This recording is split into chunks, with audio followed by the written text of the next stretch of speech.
And although when I got there, I soon found out they had a detox. So tell me how it's been since you got sober. Okay. So that's when I started getting sober. And it's been one hell of a trip.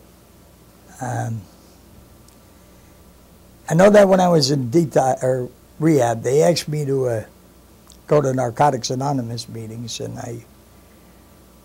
I really didn't want to go because, you know, although I was sick and destitute and in despair, I didn't know if I wanted to trust my life to some other addicts. And I did go. I agreed to go. And about 2 years after I was in the program, I had stayed clean, I got arrested.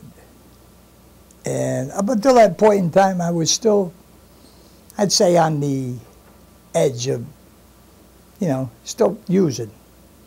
And people in the program told me that, Bill, you got to have blind faith. Just keep coming back.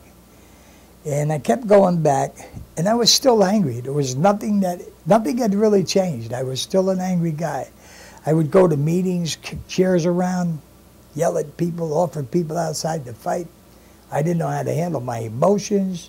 I'd have to run out of the house or go to a meeting because I couldn't handle my kids. It was nuts. I was nuts.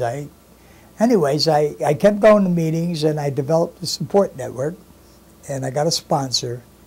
And then I got arrested about 2 years after I got in the program for defrauding the Albany County Department of Social Services. And the district attorney made an agreement with me that if, you know, like I pled to a misdemeanor, that, you know, they would reduce the charge to a misdemeanor. I'd do 6 months in jail and 3 years probation and make restitution. And my thought was, you know, I didn't get in this recovery process to go to jail. So I said, I really thought about it, but, you know, a lot of people talked to me, and they told me, Bill, if you do the right thing, good things will happen. Well, by this time, I'd started working in the field, and I had a sponsor, and I had people writing letters to the judge for me.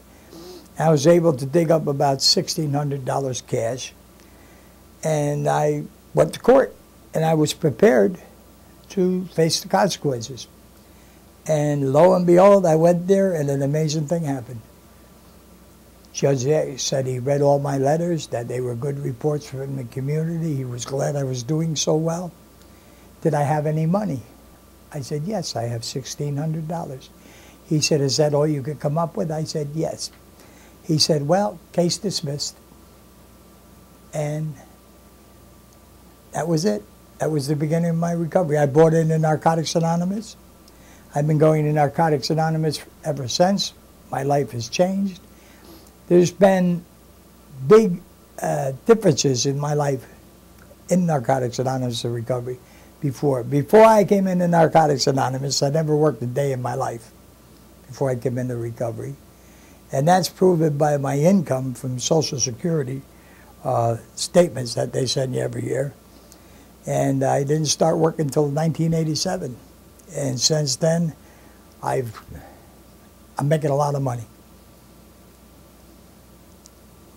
So, Bill, what would be your message to anybody out there still sick and suffering, or final thoughts and your message about recovery to others?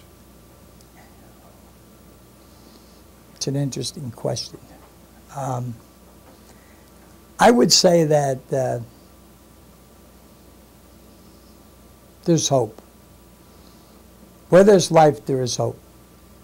And that if you follow the way, you see, it's not important what you're doing when people are watching. It's important what I'm doing when people aren't watching. It's important that I make the changes that I need to make in order to recover. Sometimes we need to take our pride, put it in our back pocket, and sit on it, because sometimes it gets us in a lot of unnecessary trouble. I think that when people own responsibility for their actions, they grow, they become mature, And if you want a good recovery, that's what you have to do. You have to own responsibility for your actions and your behaviors. You continue to follow the way.